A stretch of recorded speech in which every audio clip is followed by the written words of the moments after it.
Hey. Hey, what's up, man? How you doing? It is it's Wednesday. StreamTeam night, yes, sir. It's good to see you, man. Man. It's good to see you, man. It's been a couple of weeks. Yeah, I know. I was looking before we did this. It has been 7 weeks since I've had a live on my channel.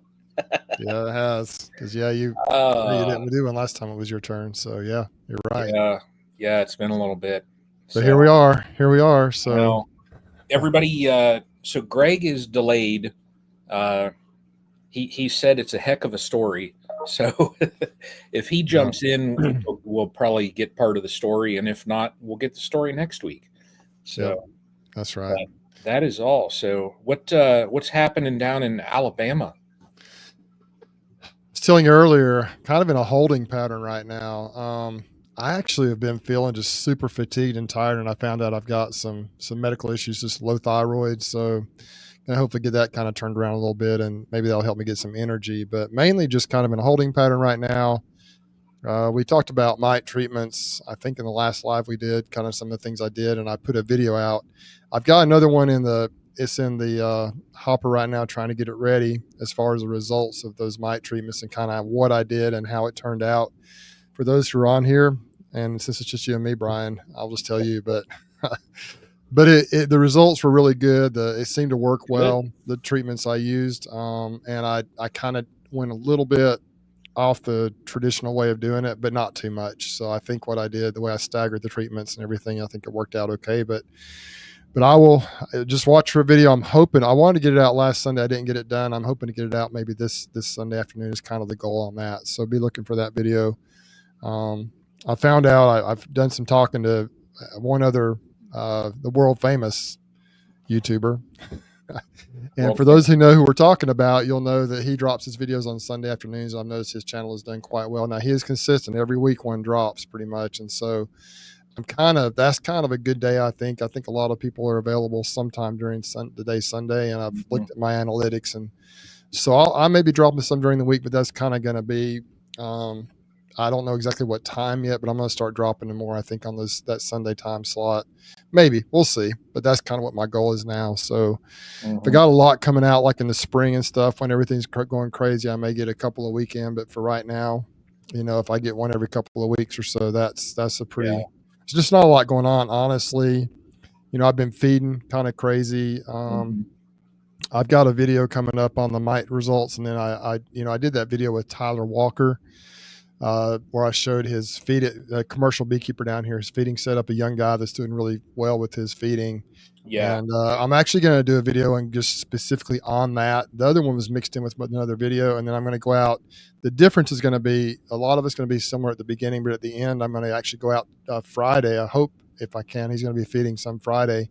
See him actually out in the bee yards feeding his bees and watching an operation and see it in action. And so that'll be kind of cool to see that, because you see a lot of people talk about their feeding setups and they'll go through everything they're doing, but a lot of them don't show actually out in the field doing that. Yeah. And on that video that I did, I showed, I showed his setup and then my setup, and then I showed me feeding my bees, but didn't get to see him doing his. And so he has graciously agreed to let me come out and do that. And so we're going to find, I don't know where he's going to be, but somewhere down there in his area where he has his bees. And that'll be real interesting, I think, for folks to see. A lot of people use the electric, sump pumps hooked up to a battery. And if you watch that video, Tyler just uses the trash pump, but he's got a really nice system that works well. And he feeds thousands of colonies with that thing. It has a potential, I think, with each load to feed up to, I think, 600 or 800 colonies, maybe something like that. So wow. It's a really neat setup. I can't remember what he said, but he can get a lot of bees fed with one, fill up of that setup that he has. So really right now, just focusing on, I hit him hard for the mites. And so I'm kind of done with that, at least for a few weeks. I may go OAV in December pretty hard, and just knock them back. But I just want to give the bees a little break from mite treatments here for a few weeks. And so right now it's more just cleaning, make sure the bee yards are nice and clean. I've got some equipment kind of sitting around some of my bee yards I got to get cleaned up. Cleaning up the bee yards as far as brush shrubs, kind of get that stuff cut back, get it looking really nice in the wintertime. It kind of got out of control in a couple of my locations. And then just checking feed, checking weight. I actually put some open feed out for this past weekend. I just don't have enough frame feeders in all my colonies, and it's just so time consuming. So I just did some open feeding. My black things that I use. Your mic was getting funny there. Oh man.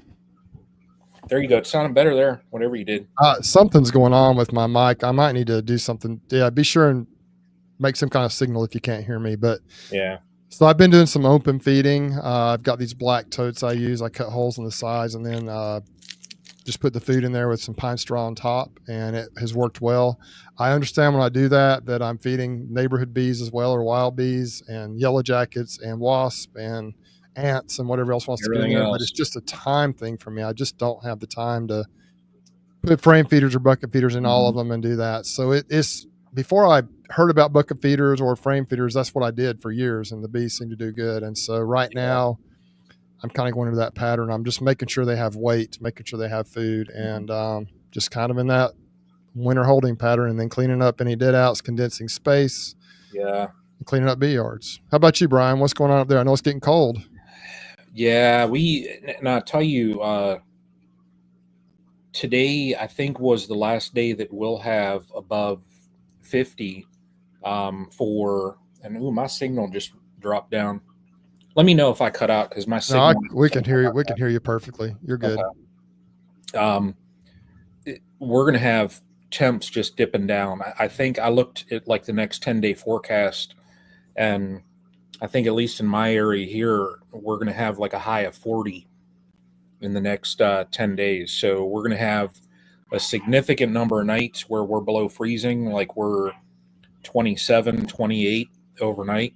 So my work schedule's been crazy. I was out of town all last week. I was down in North Carolina, and was down visiting with my brother. And I ended up last Thursday, I got a new shirt last Thursday from the Spartanburg Beekeepers Association. They were awesome. And I went down and met up with Rodney Middleton. And it was that night, then it was his like monthly bee meeting. So I went to their, monthly meeting and spoke, for probably 45 minutes or an hour. Good group of people. I mean, it's just, I love being in the South. It's just different, just different all around. People are more polite. They have manners.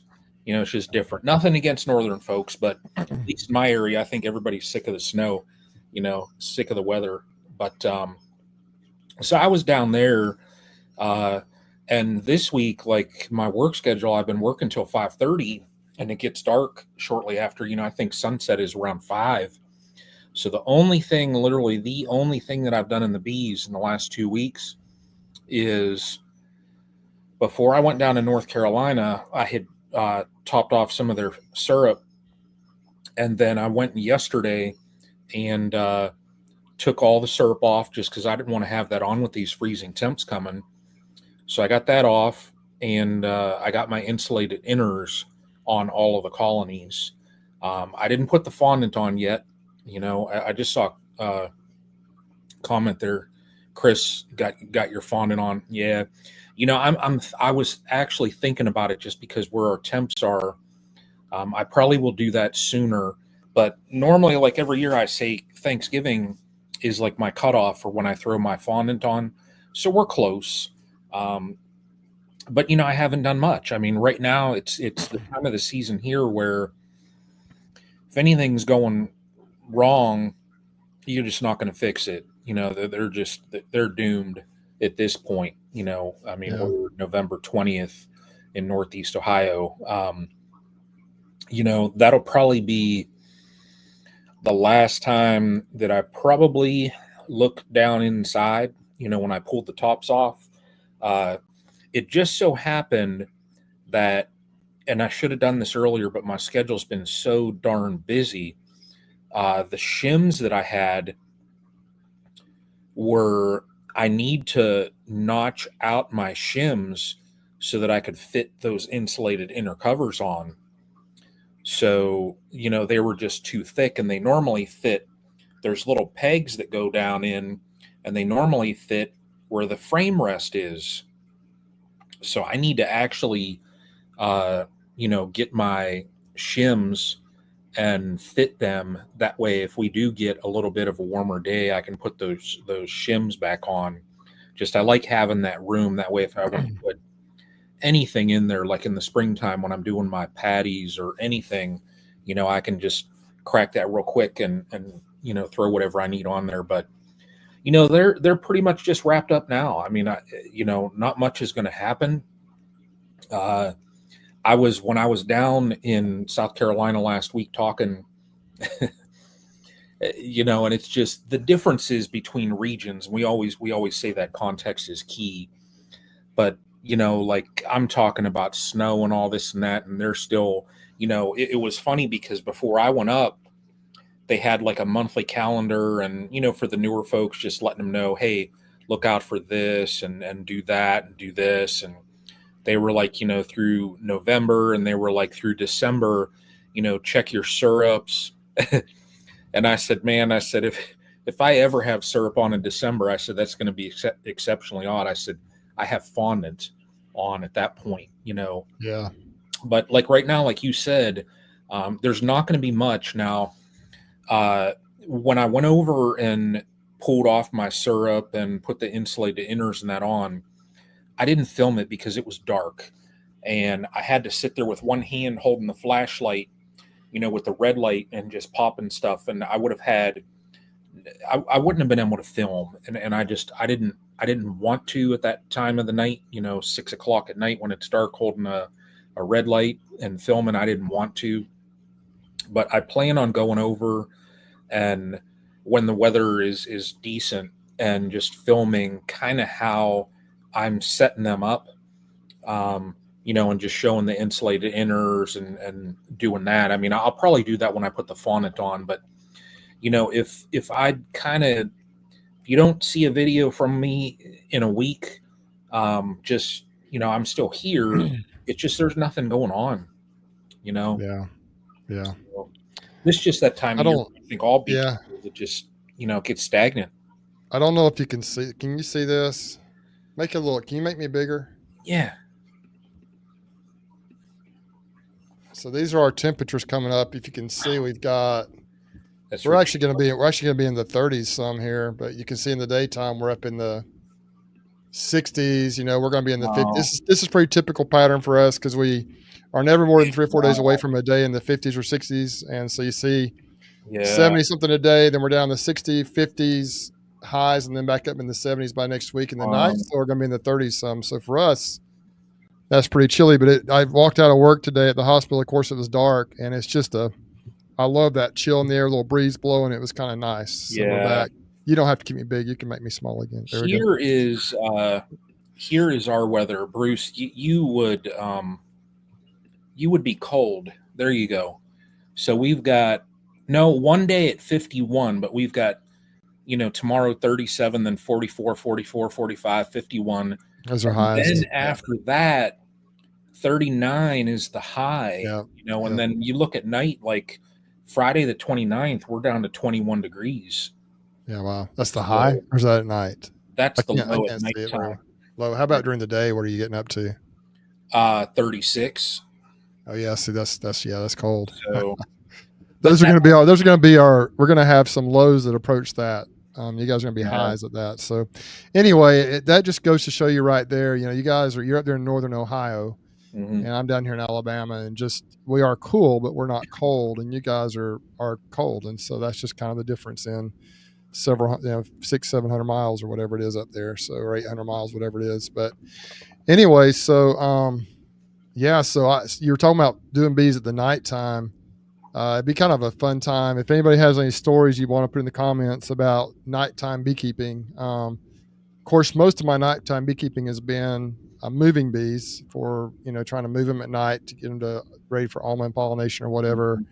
We usually put them on the truck starting about about dusk, because it's warm enough for them to fly sometimes when we send them. And so at dark, it's usually about like what these temperatures I just showed you is kind of like that, usually that time of year. I'm not going to do that, at least not this year. I'm probably not going to do that for a while if I ever do the almond thing again. But one of my craziest nighttime experiences was I was a fairly new beekeeper, probably back in 2014, 2015, somewhere around in there. I can't remember when it was exactly, but it's been several years ago. And I had a little Ford Ranger truck that I was using back then. It was actually my son had used it through high school and he was off at college. So I was using it before I actually got a full size pickup and had a beehive on the back of the truck. And I can't remember what I was doing. I don't know if I was moving them up to the farm, I believe. And the driveway it was on an uphill tilt going up the driveway. And I was just sitting there on the tailgate and I kind of forgot it was there, or it was maybe in the back. I don't know what I did was I left the tailgate down. And so when I went to move up the hill, I had stopped and went to move up the hill. That thing, I think it was in the summertime, or anyway, there were a lot of bees in the box. I think it was a single deep. But man, when that thing fell off the truck, it landed like boom on its end. I can't remember if it was, I don't think it was upside down. I think it was just either on one end, I think it just landed, kind of slid off on the back. And at night, it's a little different when you're dealing with bees. They don't fly that much. They'll fly to light, but if it's pretty dark, they'll just crawl. So if you can imagine, it was an asphalt driveway and there was like a big circle of bees crawling around on that driveway, and there were bees and they were mad. And I had to try to figure out how to get those bees up, how to get that hive over on a stand. And they were crawling up my legs and crawling. Again, you can't see them. They can't see you. They're scared. You're scared. It was kind of just a miserable experience. And so nighttime beekeeping, I know some people actually work bees at night and some people feed at night. I think those are things are okay. And I think, like you said, you used a red light. I didn't have a red light, but that wasn't the issue. The issue was they were crawling all over the place. And so we got it figured out. I finally got them on the stand, but I don't know. I always tell myself never work bees at night, but then sometimes I end up having to do some things and it's never a great experience. So like I had a couple when I would pop the lid, they were sealed pretty good. So, you get that crack and I let it set a little bit. And now I didn't take a smoker with me.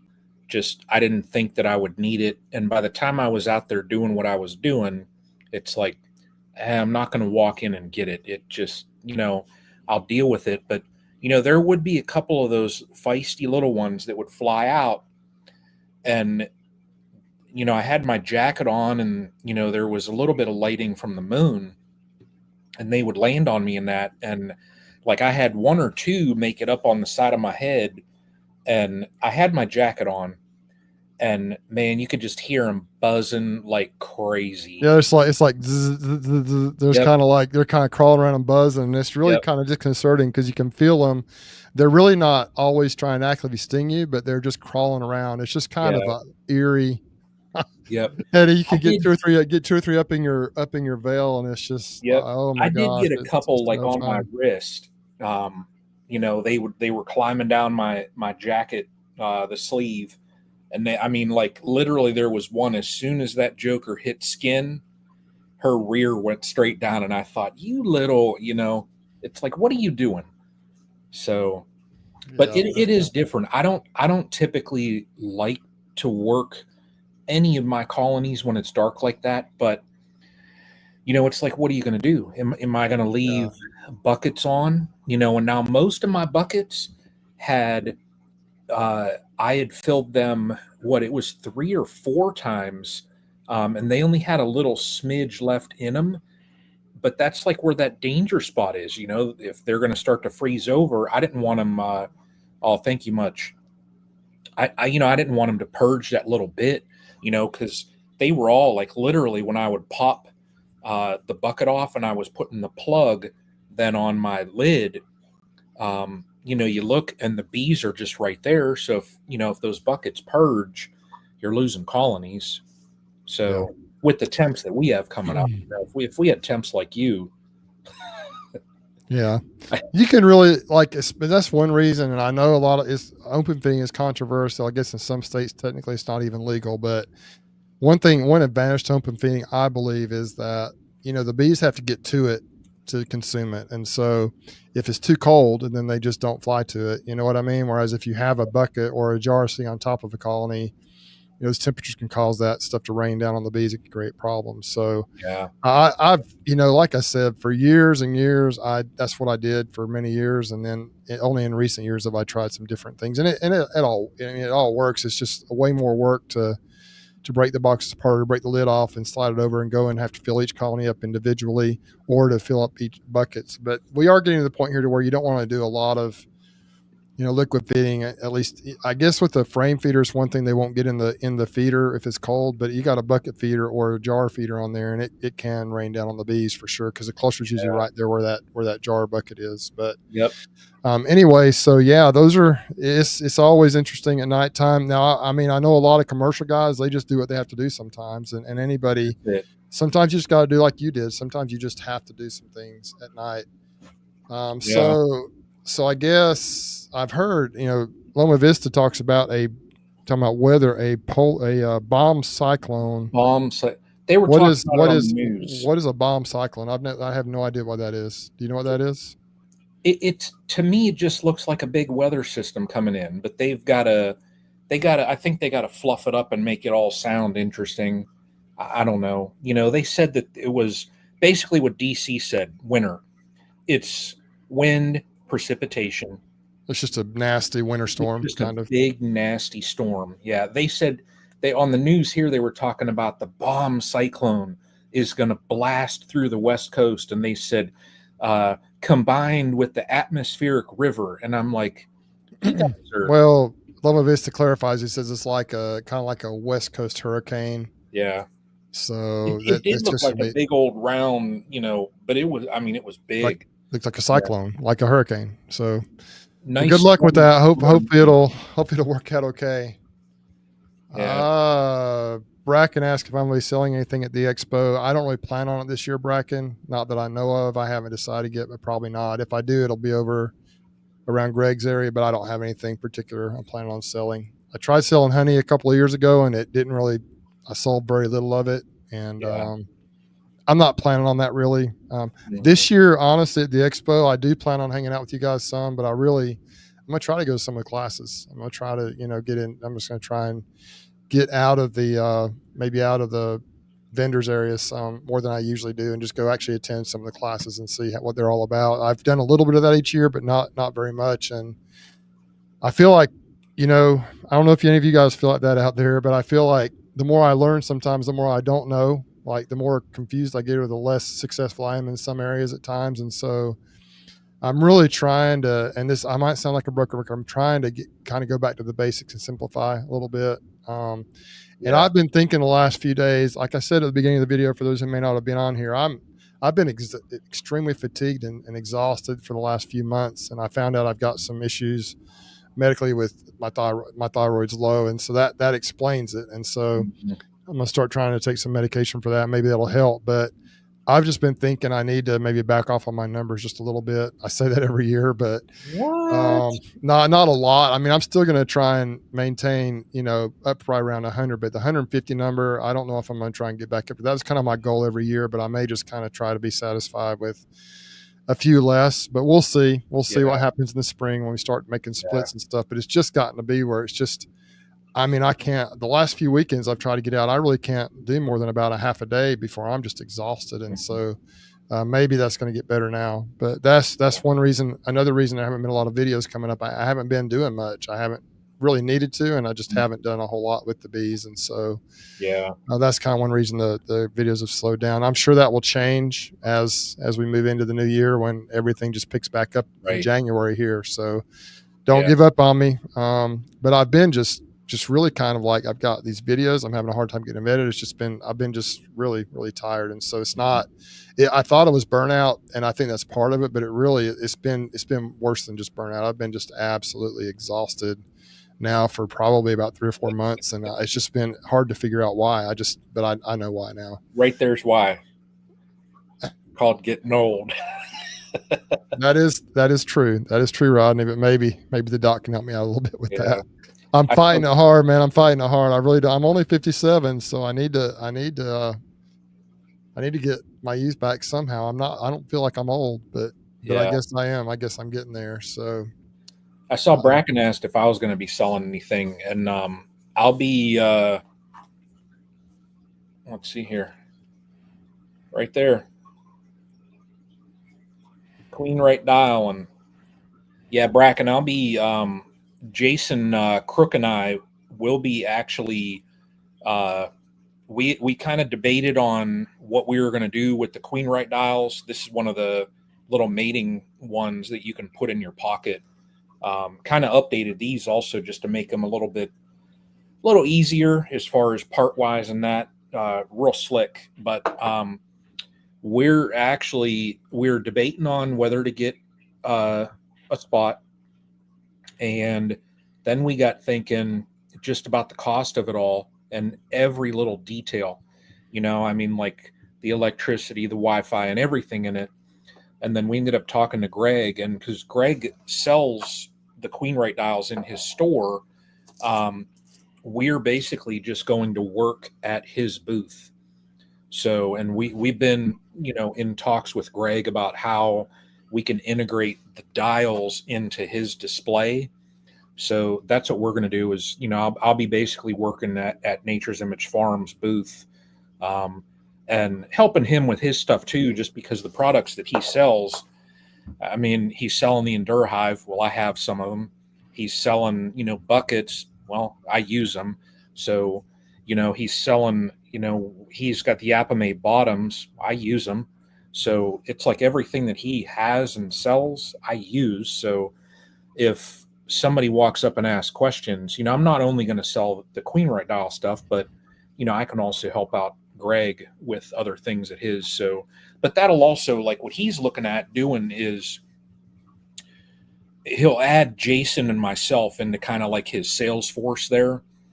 So it'll free him up because he would just get so bottlenecked, and, people would want to talk, and he's not able to, so I think they're kind of looking at freeing him up a lot more so that he can, have conversations and things with people. Because, I mean, we all saw him.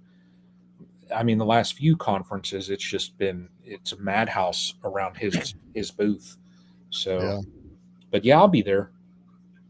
yeah, it'll be fun, and I'll be there too. And we haven't really decided what we're going to do with the StreamTeam stuff at the conference. I don't know if we really know, but we're going to talk through some of that. But Yeah. Anyway, it's I kind of look forward to just going, and of course every year it's a matter of meeting a lot of people. Some people I've met before, and some new people every year.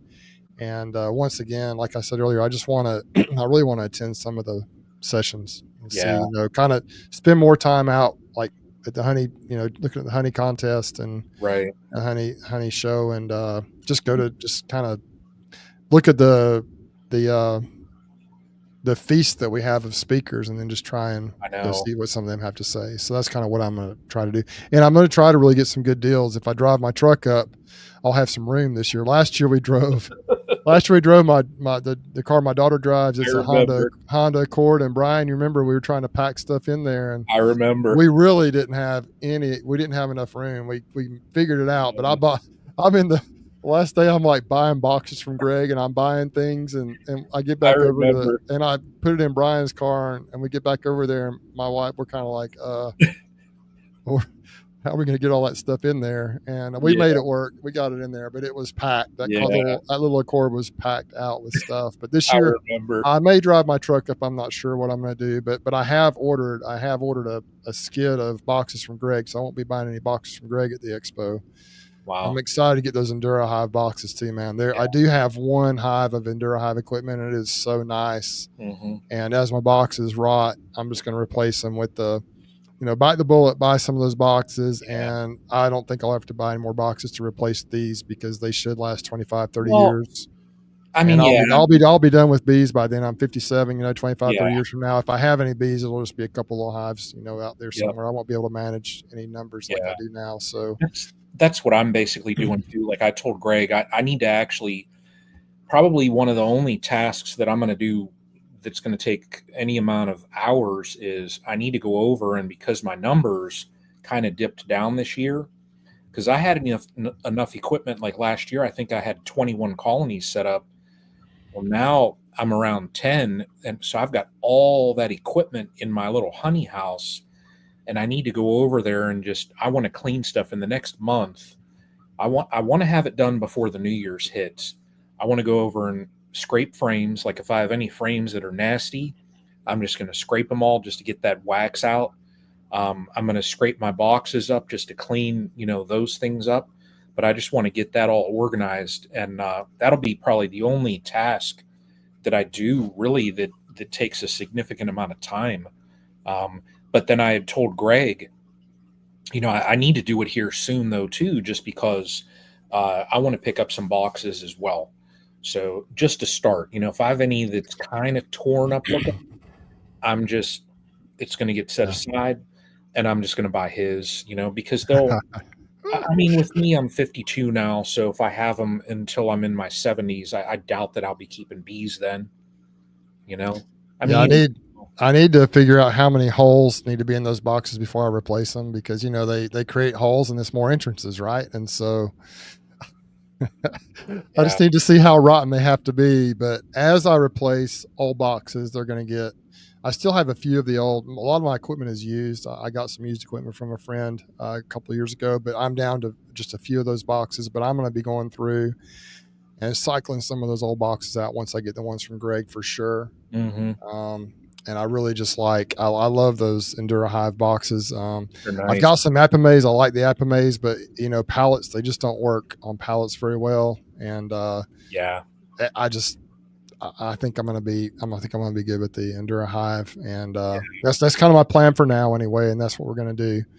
But I will say for anyone on here, if you're interested, I actually ordered a skid of the Propola ones too. I didn't just get the standard ones. I know standard ones will probably be fine, but I want to just incorporate those into the operation.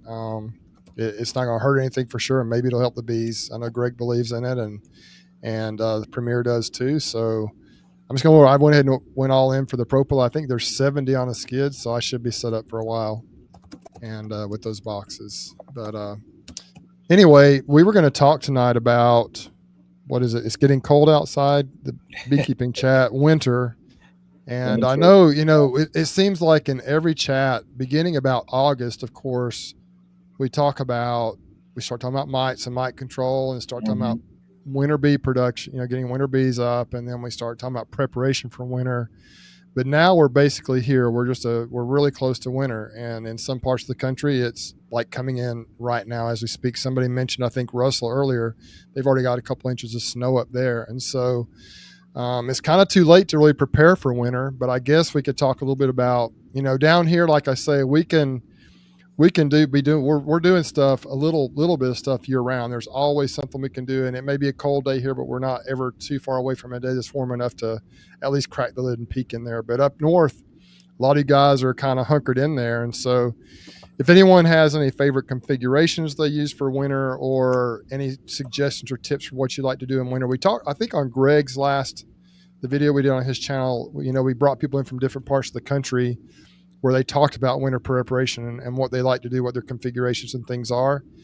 But if anyone has any suggestions, any thoughts they want to put in the comments, that's great. Eric in here, Spirit of Toad, he's real close to me. He's just kind of due east of me, probably close to an hour over there. He's just across the line over there in Georgia, Seminole County, Georgia. And, he said the drought here killed us, and it did. My bees this year are not looking as strong overall. I mean, they're okay. They seem to be alive. I haven't lost a ton of colonies, but they are, they're just not as healthy and as strong as they typically are this time of year. The fall flow did happen for me right here in this spot. Maybe it didn't for Eric that well. But I've been feeding the ones, at least the Appleton Farms, I've been feeding them really for a couple of months now, pretty much every week. And the rest of them I've been ignoring somewhat as far as the feed goes, but they had some weight on them. But now I just need to start checking all of them and feeding. They all pretty much got food last weekend, and now I'm going to start actually 2 weekends ago. And but I think they're going to be okay. So anyway, I just thought that it'd be great. It's just so different parts of the country. It's hard to It is. really say, hey, this is what you need to do. That's one reason we love to have these chats, but then we always encourage people to go to someone in your area who's been a successful beekeeper, and just if you want advice or have questions, they're the best ones to ask. So Yeah. I think we got some questions rolling in, Brian. My glasses are kind of weird tonight, but I don't know if you're kind of marking those all caps questions we have from some folks. I've seen a couple. Yeah. We need to go back and address some of those. I saw Gary said everyone's seeing a lot of absconding this year. Been hearing a lot of it. I just saw somebody posted. Gosh, I forget who it was around here that they noticed a lot of that. And I haven't. Knock on wood. Well, I mean, it's too cold now for them to fly, so we're past that. But I haven't seen, like, in my area. None of mine have. This time of year, I don't know. I mean, man, if they abscond now, yeah, they're done. They're goners. Yeah, they're done. I mean, they might as well just write their ticket and cash it out. So, yeah, I mean, I think, I know I've had some abscond.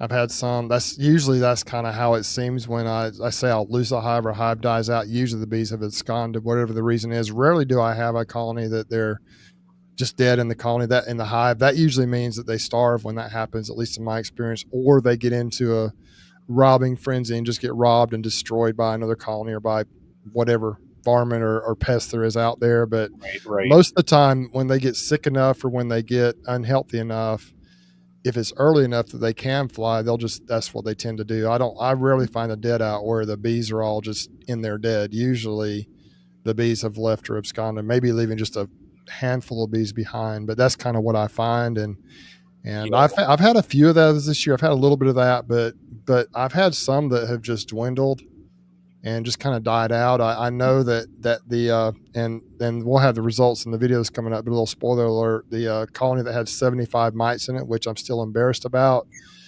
I'll tell you what I did. I hit them with Apigard, a full dose. It was cool enough for a full dose that first weekend when I made the video.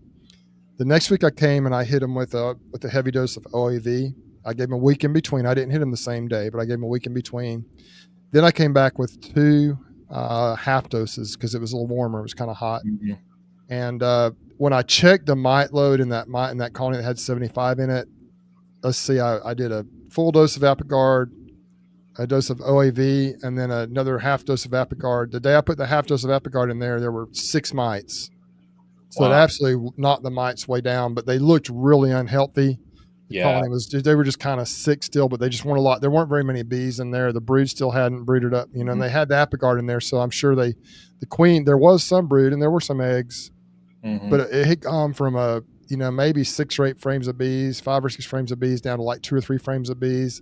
And then when I went and checked them, when I went the next week to apply the last dose of Apigard on all the colonies, mm-hmm. That hive had actually absconded or died out. There were no bees in there. And so they were just too sick, I believe, when I found it out. I knew if you watched that video that I did, you could tell when I looked in there, I'm like, there's something wrong with these bees. I bet they have a high mite load. They were agitated. They looked unhealthy. The brood it looked unhealthy, and everything about them looked unhealthy. So I figured I was probably going to lose them. But I thought it was a great opportunity just to see what would happen if I just hammered them down. Now, I treated all my bees the same way, and I didn't have a bad result in most of my bees. But I think they were just so sick that they just couldn't. If nothing else, maybe I knocked the mite load down enough. It wasn't a mite bomb for other colonies. At least you can look at it that way. But that's kind of what happened. Right. And if I ever get this next video done, you'll be able to see. I'll explain all that and kind of talk about it a little bit more. But Greg, welcome aboard, man. You got a jacket on. It must be getting cold up there. Sorry I'm late. So much on my mind right now that I want to spit out all at once, but I'm going to try to pace myself. But it was 61 degrees out. Yeah. Then all of a sudden this wicked front came through. Yeah, and it's 30. Is it 31 right now? 32 degrees. Yeah. I mean, that's insane. I mean, that is. I would not want to be a cow. I would not want to be a bee, nothing. So yeah, so Right, I'm cozied up in got my hoodie on. I walked out in the afternoon here just because I knew that front was coming through, and I got the quail all, their water topped off and fed and all that stuff, and it was like 58. And then we were going to the pet store, and I looked at the little monitor, from the weather station, and it was 33 then. And I was I thought it was like an hour and a half time frame. We went from almost 60 down to 33. 30-degree drop like that. You guys are such wimps. Today here in Alabama. Stop it, Bruce. The high. Can you mute him? Brian, mute this guy. Mute this joker. The high was 76, and we're all the way down to 59 now. Expected to be 49, or maybe it's 49 earlier this morning. But can you hear that? I mean, we're just having a hard time down here. Let me get closer to the mic. Well, I will say it felt absolutely awesome. My tiny violin for you. It felt absolutely awesome when I left the hospital today, and it was like a nice cool breeze, probably mid 60s or so. It was just beautiful out there. Well, so just to let y'all know. You know what the time of year is right now? Is it's going to be when it's 30 degrees up here. Greg and I in the group text every single winter, Bruce has to just rub it in a little bit. Oh, a little bit? Pictures of his flag there with a nice sunset. Some of them he'll be in shorts. And it's like, come on, serious. Like 72 degrees and sunny. It's beautiful. I know it must be hard, figuring out what sunscreen do you use for your flip-flop feet to keep them from getting sunburned in December in Alabama. It's a hard knock life, but flip-flop, yeah, for sure. Flip-flop. But it's wild. This is the time of year right now where you're, well, let me just say this. There's my mind right now. I just had a pretty neat experience tonight, and I'm trying to process all that still. But I'm late tonight because I got to do something that not a lot of folks I think ever get to. And if you ever get the opportunity, it is totally worth being late to your favorite bee chat, or here's what I mean by that.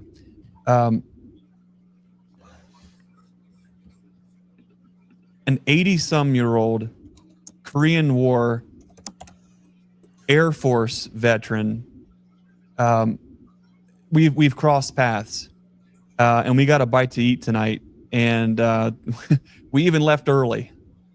And I had no idea how late it was getting, but one of my favorite pastimes as a kid is with sitting with my grandpa, the preacher.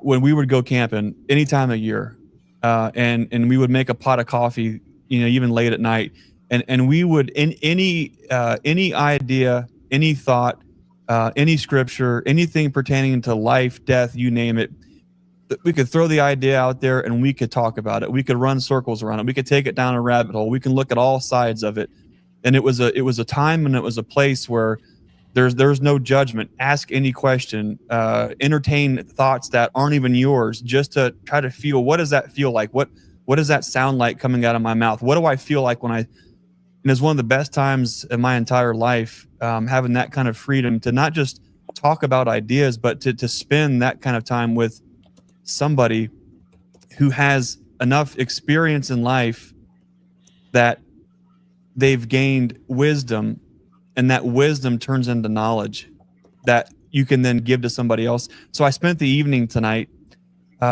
just soaking up wisdom from someone who has been through the ringer, who has experienced life in ways that I'm still trying to fully understand. And so that's kind of where I'm at right now tonight. That's why I wasn't able to get here. Somehow 2 hours and 45 minutes flew by, and where does time go? So I want to encourage folks, if you get the opportunity to sit down with an elder, especially when they want to share, when they want to pass on some things, when they want to see you do well, if you ever get that opportunity, 100% do it.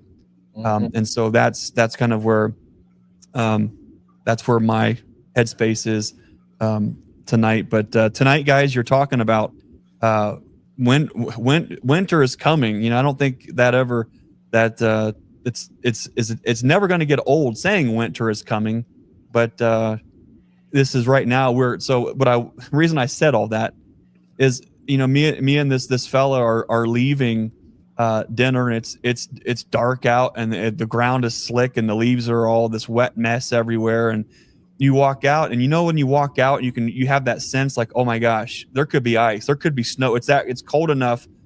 Yeah. Well, I told this guy, I said, I don't know if I'm ever going to be tough enough, but it always seems like those first like really cold 1 or 2 days that it's not even that cold, but your body says, oh my gosh, what's going on? Get the Carhartts out, layer up. I'm freezing cold. And it's nowhere close to being as cold as it's going to get, but your body just isn't quite ready to accept the fact that winter's here.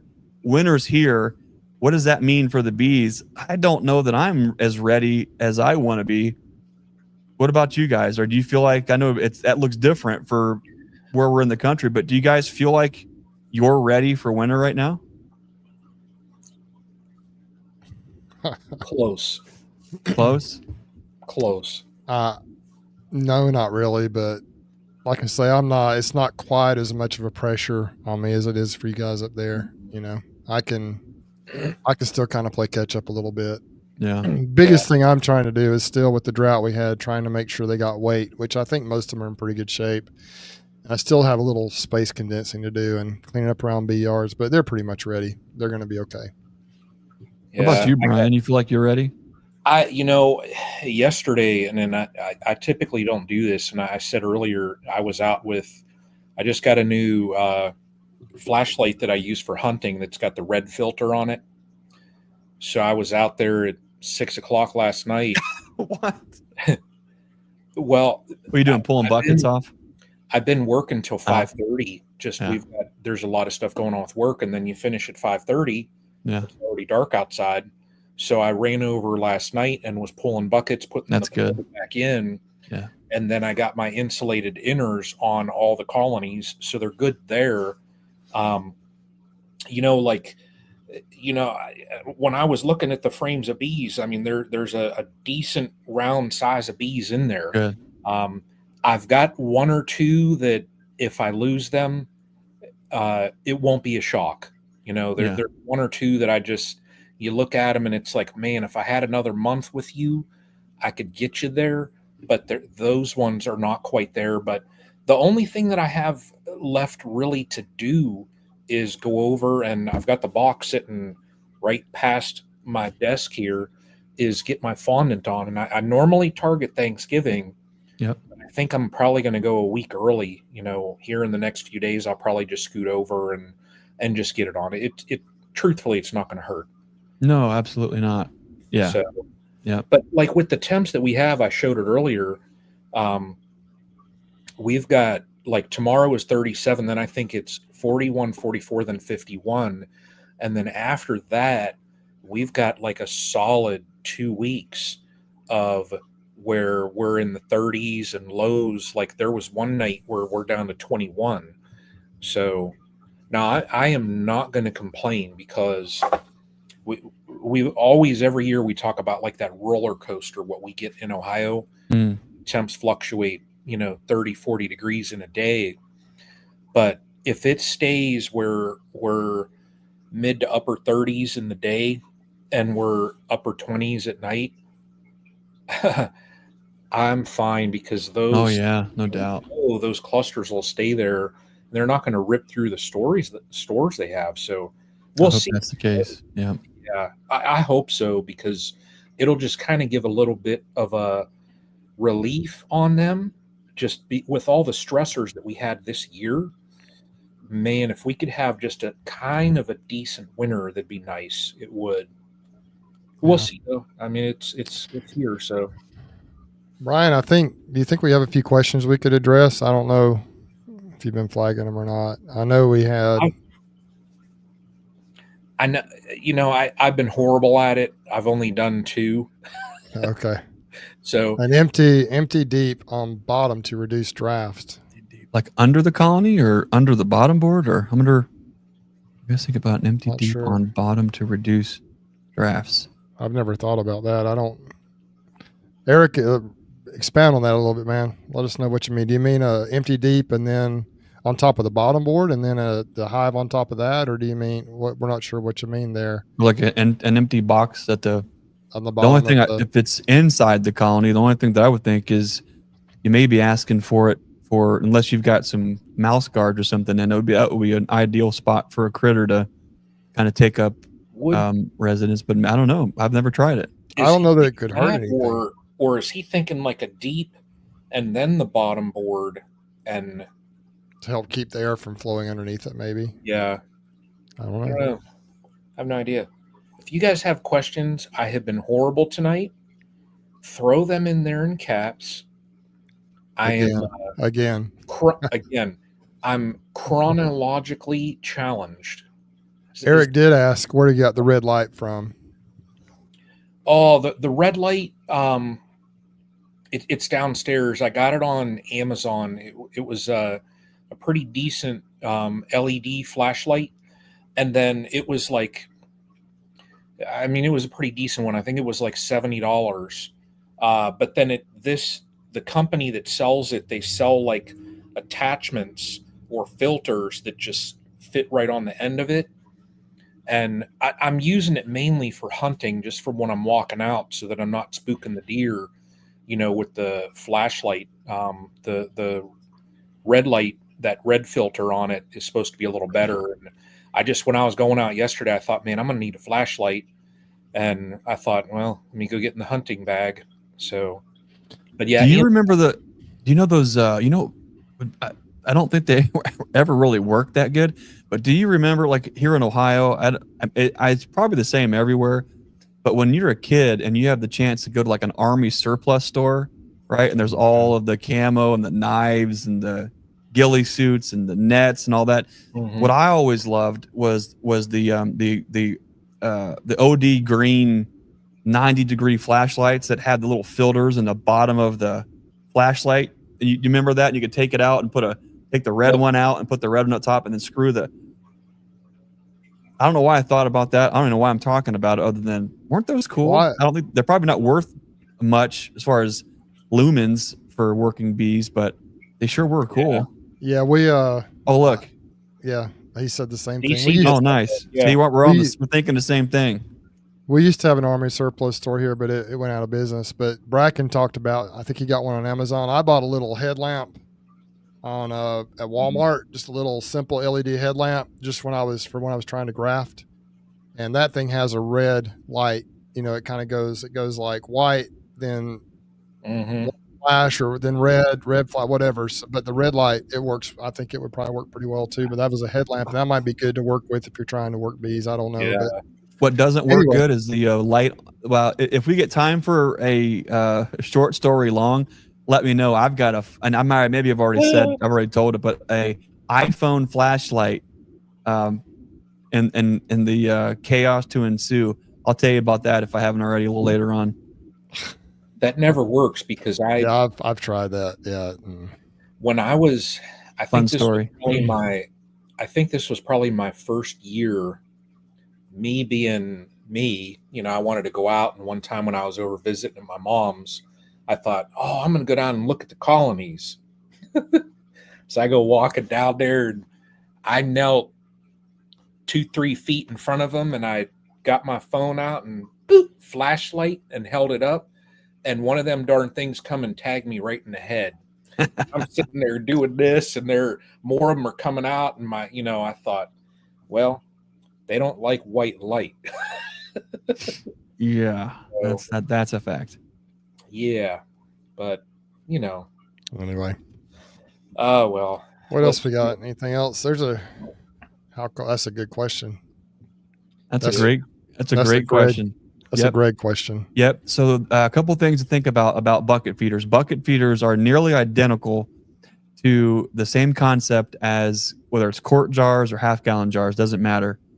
They are working on vacuum, and things that affect vacuum are headspace and temperature. So if you fill, doesn't matter what the vessel is, a 1-gallon bucket or a 1-quart jar, if you only fill it halfway, and even if the lid's on right, and you flip it over, it has to try to pull so much fluid out of there before it catches a vacuum. It won't, and it will literally puke nearly the entire thing out, wherever you're going with it. Temperature going from warm to cold also affects that tremendously. So what we do here is now's the time to get the buckets in the off position on the colonies. Now, I am typically pretty bad about leaving the buckets sit on top of the colonies all winter long. And we only, there's a couple things that we do. I really wanted to put together a really good bucket feeder tips and tricks video this year. Maybe I still can this winter. But a couple things you got to think about is when you're getting, like 20 and 30 degree temperature swings where it's going from 70 to 40, 60 to 30, those are major problems for you. So typically, late summer you're fine, early fall you're fine. It's when the evening temperatures are getting below 40. Typically, the daytime temperatures are in that less than 60 degree. So what I always have felt comfortable with is if your daytime temps are 60 to 65, you're typically no problem with bucket feeders. But when the daytime temps are getting into the 50s, typically in the evening or at nighttime, your temps are dropping down into the 30s. When it gets that cold, it's creating some vacuum issues. So if we understand why we're using the bucket feeders, then we can better understand how to use them. But when you're using bucket feeders this late in the year, you're just trying to put some top feed on. You're not trying to stimulate brood. You're not trying to stimulate wax, right? So you have a very specific task and mission for the bucket feeders, which typically is to put feed on fast. If you're doing that, there's no reason to have buckets on for a long period of time. Typically where folks run into problems is they've put buckets on late summer or early fall. They do a top off because they want to make sure that the girls are fed.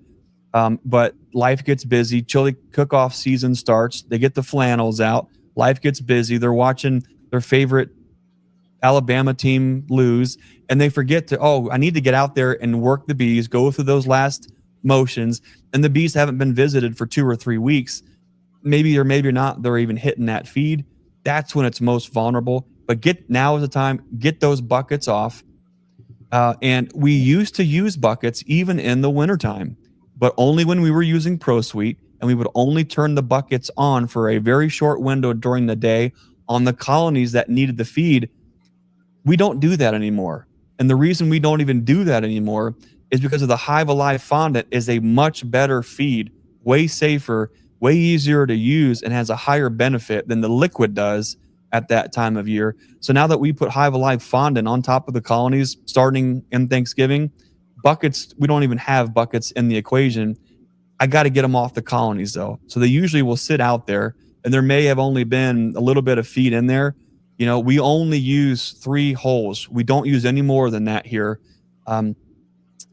That's a different conversation. But what ends up happening is even when the buckets are in the off position and there's 3 holes, if the bees haven't propolized that, it'll rain and rain and rain. And over the course of the wintertime, that thing will start to fill up. So then you have this fun game early spring, and it's, is this good to feed or not, right? Is it sour? Is it thinned out? But there is a huge difference in the type of bucket that you're using.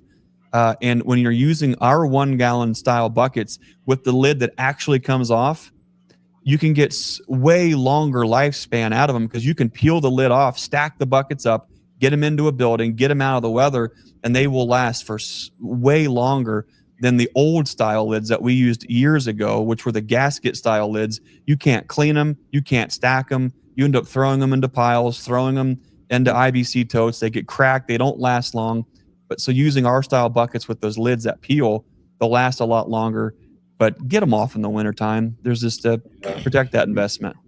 Greg, I have a bucket question for you real quick. I've been using your buckets. I've got a few of them, 3 or 4 of them, but I've been trying out.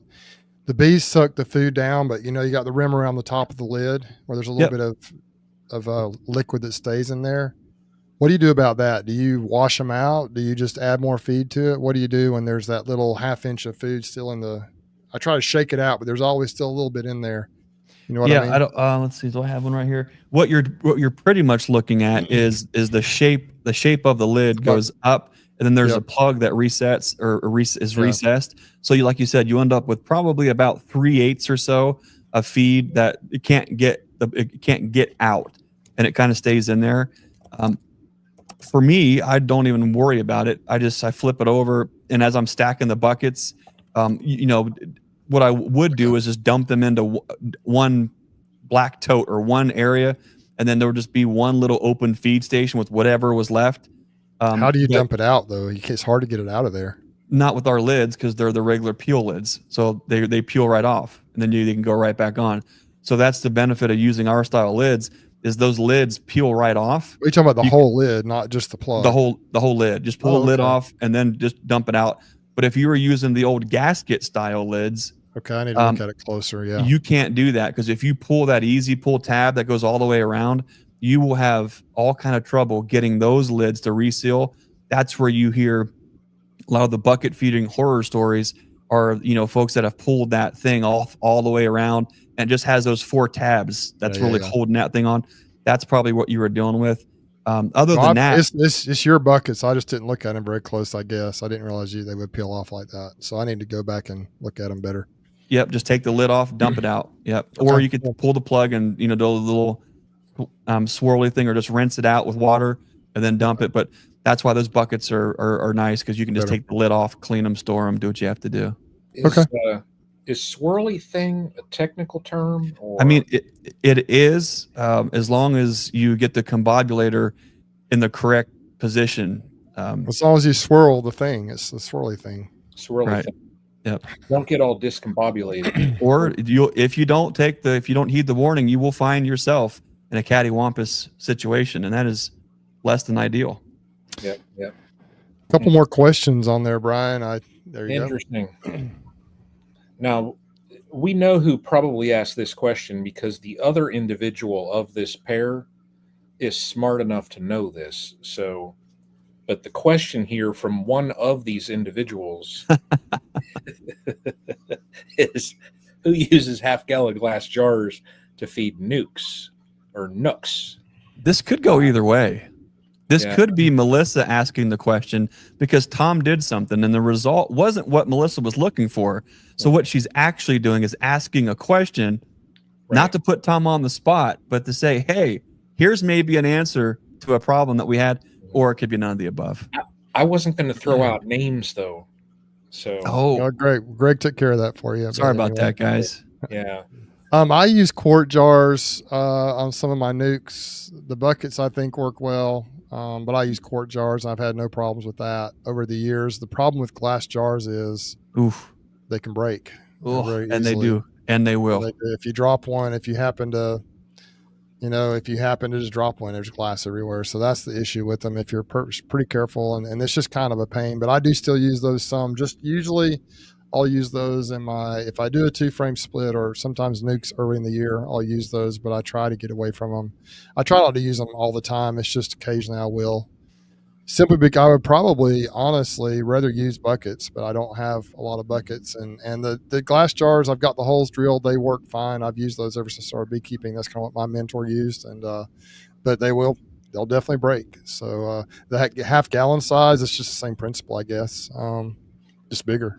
Same thing. They're the glass jars. One of the reasons that we got away from them is not because we had, well, that's a whole story, but I won't go there.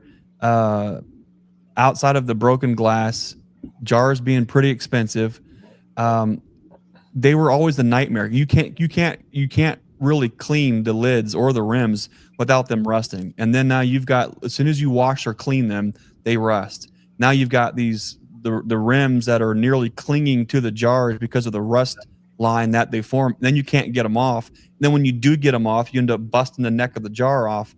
So for me, they didn't work out. They worked well, like anything. They work until they don't. But what I would consider is using a thicker feed and going to buckets and only using like 3 holes, 2 or 3 holes. Now you can put 1 gallon on, not worry about it puking or raining down on the bees. And that thick feed, it's a huge conversation we don't have time to get into it tonight, but I can tell you without a shadow of a doubt, we have experimented with all the different ratios, thick and thin.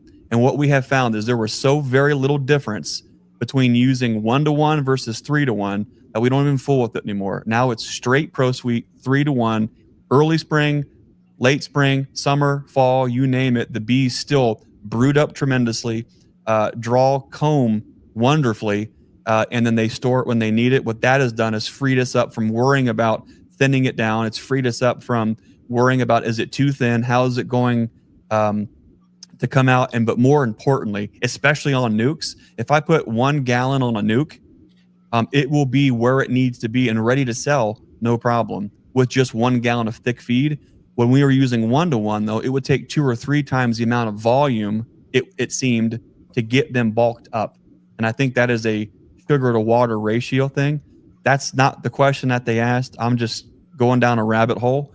But can you use half gallons? You can. You certainly can. But I'd be careful on the size holes, how many holes you have there, because they do lose vacuum. I know I've watched Bob Benny's videos, and he still uses some of those old glass jars. So it really just depends on what works for you.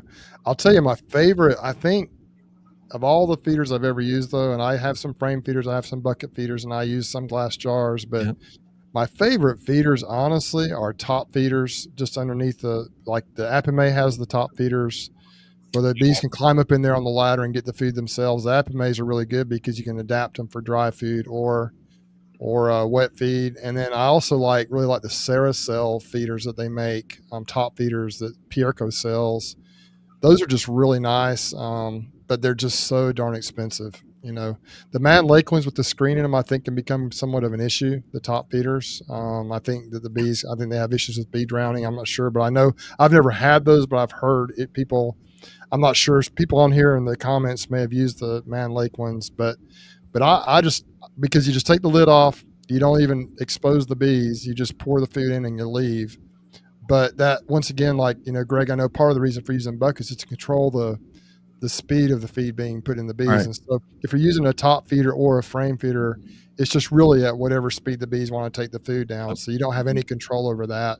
The jar feeders, once again, are kind of like the buckets. You can control the speed of the feed being applied. Mm-hmm. But I think I'd be careful about any of these liquid feeds if you're in an area that gets really cold, because it can create problems, especially the top feeders or the bucket feeders or the jar feeders. Any of them, when the bees can get in that, I think it can be dangerous if it gets too cold. Mm-hmm. I wonder if the question is based more on spring nucs or if it is overwintering nucs. If it's about overwintering, I wouldn't even be fooling with liquid. I'd be putting fondant on and just. I think it sounds to me like it's more spring. Probably splits in the spring is what they're probably referring to. Kind of exciting to talk about spring splits because that kind of gets me fired up already. Yeah, they're all fired up. Don't get me fired up. Yeah. So there's some more questions in there. There we go. This question here: ever had pollen mites on your bees, and if so, did you have to treat for them? Have you ever seen the pictures? Have you ever seen the pictures of pollen mites? I've never even seen a pollen mite. Oh man, they're just like, the bees almost look fuzzy when they're covered. I don't think I've seen pictures of a couple of times, but I don't know if they're super dangerous. But I'm not sure exactly where. I guess the mites are in the flowers, and when the bees go in there, they get on there. But I don't think they're like an invasive mite. You should pull up a picture and look at pollen mites. They're kind of interesting looking, but I don't think that's really an issue very often. I've never seen them that I know of on my I sort of want to see it now. Look at them on a bee. You have a picture of them on a bee. Look at them on a bee, though. If you look at that. Looks like it rolled around in Fleshman's bread yeast or something. They literally look like they're just, there's a powder on them, basically. I can't see very well. Wow. Jessica, I guess the question, we'll shoot it back to Jessica Fairfax. Have you had that issue before? Oh, look at that. Wow, that's wild. It's almost like a powder on there. I want to see that. Oh, this is... Bruce, now that you got your hive beetle situation under control, let us know how you figure this out. Look at that. I hope I don't have to deal with that, but I don't think that's usually too much of a problem. I could be wrong. I've never heard of that being a poppy seeds or grape nuts or. Wow. I never heard of such a thing. Is there a certain plant variety that's more hospitable for pollen. I mean, pollen mites, they live on the plant, or they're carried by another pollinator. Does anybody know? That's a question for the one and only Fred Dunn. He would have the answer to that. Everybody go over to one of Fred Dunn's videos and say, Greg asked a question. Where do pollen mites come from? And then let him do one of those Friday Q&A things. He will go to town, and you will learn so much about pollen mites. Flood everybody. That's it. Go over Flood Fred's channel. His very last video, and just comment something like, I bet you don't know a thing about pollen mites. Oh boy. Asking for an unnamed friend. If it's a nice comment, you can say Greg sent you. But if it's not, then you can say Bruce sent you. Yep. You don't know. Let's just say we have just ask him for 3 friends, and then he'll probably 3 friends, three stream friends. Got 3 streaming friends that were clueless about pollen mites. Fred does a great job. I really enjoy it. Of all the YouTube channels, I like his cadence, his delivery, he's got little hidden sarcastic humor that when you know him, you start to really pick up on his flow and approach. So I really like what he does there. Yeah. Any more questions, Brian? Let's see. There it is, Bruce. Question, Bruce. This is for me, but it's probably for you guys too. Double screen boards for early splits down here in Alabama. Dennis Sherrill. I wonder where Dennis is in Alabama. Put in the comments where you're at, Dennis, here in Alabama. But I think double screen boards are great. I've used them. I've just started trying them, really just barely. So I don't have a lot of experience with them, but it makes a lot of sense because you don't have to move anything. If you got a double deep, you just make sure the resources are right in both, and then you just put that double screen board on there, and then you make your split. You can put your cell in there, your new queen in there, really just treat it like a new split, and feed them or whatever. And I guess theoretically, the warmth from the hive below also can help, I guess, the colony up top. I know sideline beekeeper Craig Branch, he'll put nucs on, weaker colonies or nucs on top of full 10 frame boxes in the wintertime to help with that warmth, help keep that weaker colony warm on top. If he's got a hive that's struggling going into winter, he'll do that. And sometimes it helps, sometimes it doesn't, I think. But so double screen boards, I think, are really good. I'm just starting to use them a little bit, so I don't have a lot of experience or comments. But Greg, I know you've used them quite a bit, haven't you? You probably could answer that question better than me. But I think I don't know if it matters where you're at. I think you're in Alabama. It's great, or as it is anywhere else. Montgomery. Yeah, I think it's a fantastic tool for the toolbox. Yeah. And special shout out to Mr. Dennis Sherrill.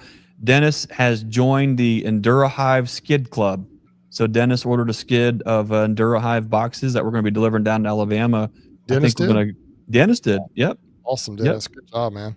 Yep. So I think we're going to be seeing all you guys, Bruce and Dennis and a few others. We'll have to make a party when we get them down here. We'll have to meet and have do a cookout or something. Yeah. That'd be cool. So I think we're going to do that late January, early February. So that'd be cool. So appreciate you, Dennis. Double screen boards. I mean, they're so handy. Anyone who's on a homestead would appreciate the 2 is 1 is none mentality. I go 3 is for me because I'm always losing everything, but I like things that have 3 uses, 3 purposes, and a double screen board is just that. You can so easily make no look splits. You got something that's in doubles or triples. You don't know where the queen is, no problem. Throw a double screen somewhere in there, come back in 2 or 3 days and check for cells, 5 days, check for cells, tells you where she is, where she's not. A really easy way to do that. Great for overwintering small nucs right over top of it. Matter of fact, hopefully maybe I'll get around. Right now, we've been so tied up on interview videos that it's been hard to get anything else done. But I'd love to go out and take a Ohio winter double screen board application, because like when it's 40 degrees or 45 degrees out, I will 100% go out there and just take anything that's a small colony that's in a 10 frame box, or in even of the 5 frame boxes that are 4 or 5 frames.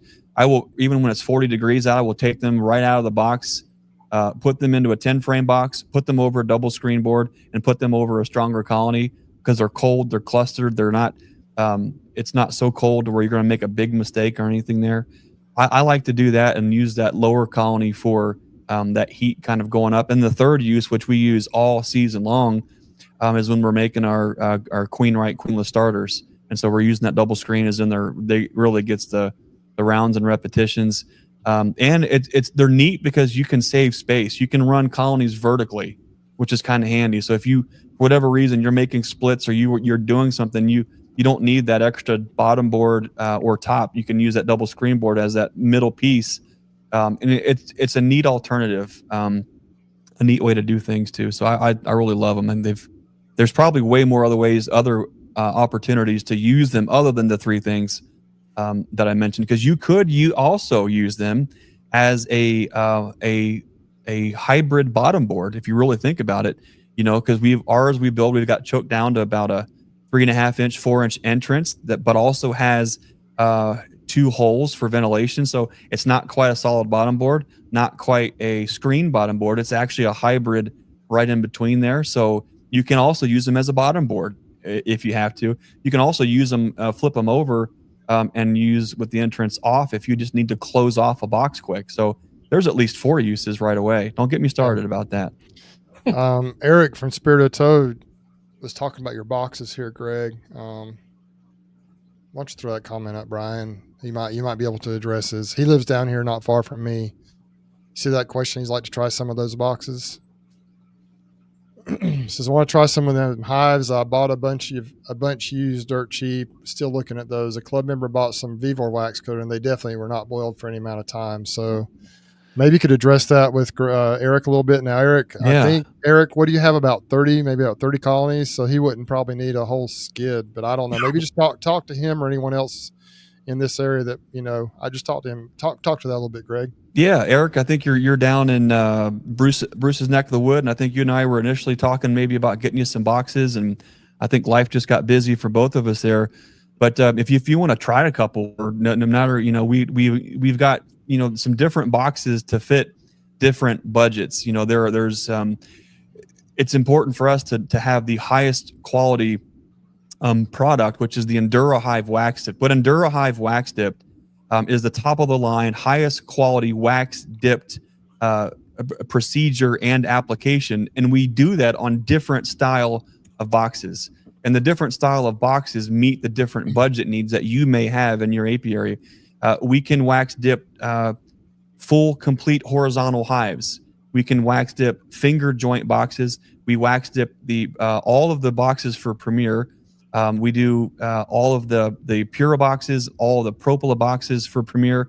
Anything that you see Premier selling that's wax dip, that runs through here. We do all of that for them, custom work. So you've got 3 different styles of boxes to meet whatever need you have. But the main thing to consider here is there are a lot of you're going to see wax dipping. I got to be careful how I say this. Wax dipping. Let me say it like this. Wax dipping has become popular, but not all wax dipped boxes are created equally, and they range wildly. We are the only one that are using the highest quality, top-notch wax, 100% microcrystalline. There is no paraffin filler, no gum rosin, none of the cheaper, inexpensive waxes, which is why things like paraffin are used at a 50-50 ratio. It's inexpensive. It keeps the wax down, but it is not the highest quality wax. That's an entire conversation for a different day. But we use nothing but microcrystalline for how long-term it is. What it actually does inside of the cell structure of the wood is completely different than paraffin. But the method in which we do that, we're able to do it in ways that nobody else is also doing because of what we've done, what we've put together with the research and the science of wood itself. So what does that mean for all the other things out there? You're going to see wax dipping becoming more and more popular. It doesn't mean that they're all created equally. It doesn't mean that they're all high quality. It just means here is a box and there is wax. You got to be really careful with the ones where folks don't have any experience at all and they're putting those products out on the market. Those are ones to be a little bit careful of. And there's ones that I'm not ever going to name or single anybody out doing it, but there are ones that you can get and you can have them shipped to your house in 2 days. Okay. So if you're ordering your coffee and your razors and your new Roku remote. On the same place, you can also order wax coated boxes and have them shipped to you. Those are not wax dipped boxes. Those are wax coated boxes. And when you look at the language, there are a couple things that will start to clue you in as well. You will find that they are selling these as wax coated boxes with beeswax. There is no way in the world you're getting beeswax hot enough to truly impregnate any of the wood fiber if you're actually doing it and boiling it in any kind of a wax composition. That's the first thing. Second, what you will find, and I don't want to get into this right now, but you will find that the wax coating is 100% on the outside of these boxes, and they are on the outside of these boxes in such a way that it makes it difficult if you are going to try to assemble and put these things together. So I don't want to say that you're getting what you pay for, but you really are. And wax, there is so much information about wax dip that's out there. Not all of it is actually accurate. And I don't want to say buyer beware, but there is a lot of different products out there. Yep. And so, Eric, the question, you boil your wood, is it impregnated? Absolutely. These boxes are submerged for a very specific duration and temperature that is best suited for the high quality wax that we're using, that exceeds both time and temperature of any literature that you will see out there. What that does, it is just like everyone has seen in our promotional video. It's expelling the moisture out of the wood, and what's happening is the wax is actually being impregnated through capillary action into the wood structure itself, and it's creating a fiber saturation. So it's actually bringing it in to the fiber where it's there to stay. The difference is how our wax stays in these cell structures is far different than paraffins or paraffin blends. Mm-hmm. Yeah, I'm excited about it. I will say that the difference, and we've played around with wax dipping a little bit myself, and we used whatever mixture my friend had. It was microcrystalline paraffin, and those boxes have lasted well. But the difference between your boxes, the couple that I have, Greg, and the boxes that I had before is the original ones we had felt waxy. They felt kind of that sticky, tacky, waxy feel. Your boxes almost feel just like normal wood, and they look like normal wood. Yep. They don't really feel like all sticky and tacky. When you pour water on them, the water beads off. And so it's just, and Mike here, he's got some coming as well, I believe. So to me, it's worth it. I can buy regular budget grade wood, put them together, paint them, or copper dip and paint them, all those things, but they're going to last, 4, 6, at most 10 years, at most, if they're copper, whatever, if I do a good job. These Hive boxes, I think, will last the rest of my beekeeping career. So I may pay a little more for them, but they're going to last, and you won't have to keep replacing boxes year after year after year. Those wax dip boxes that my friend and I did probably 4 years ago now, I mean, they're getting kind of dark in color. They're a little bit, maybe they don't look great. We did okay, but they have not rotted. They have not rotted at all. But they, so they're still, I mean, they don't rot. And if these microcrystalline boxes are even better than that. Right. But we're 4 or 5 years in. So, I'm looking at 30-year life on these Hive boxes, hopefully, 25. And I've heard stories of people with wax dip boxes, commercial guys that have had their boxes for 25, 30 years, and they're still usable. And so I'm excited about it. And I don't think I'm going to keep bees for 30 more years. Maybe I will, but I'm excited to give them a try. And to me, I've gotten to the point in my career to where I'm not worried as much about pinching every penny. To me, what I found is when I buy higher quality products, they usually last longer, and they do, like what you said, Greg, you kind of get what you pay for. And so I've just decided in most of my endeavors, I'm going to go ahead and upgrade a little bit. And now I'm to the point where I can do that. The business has gotten to the point where I can do that. And I can do it. And so I am. And that's kind of where I'm at with it. But it's hard to say, for a lot of folks, we all get it. Everybody has some Harbor Freight tools laying around, because sometimes you just need something to fill whatever niche or need that is for the moment. I'm not saying that our boxes are this snap-on, but there is a difference in quality and longevity, dimensional stability, the types of wax, how the wax is actually impregnating, and what you see, and I see it all the time, is you will see boxes that are absolutely coated in wax. They're in the handholds, they're on the outside, the box is full waxy and slick. As soon as they hit the sun, they start puking wax out until all the wax is gone, because of the type of wax that it is, because of the lack of penetration, because of the lack of impregnation. That's just part of it. That, so I don't want to say buy once, cry once, but there is a difference. The wax itself is way more expensive than a 50-50 blend, 100%.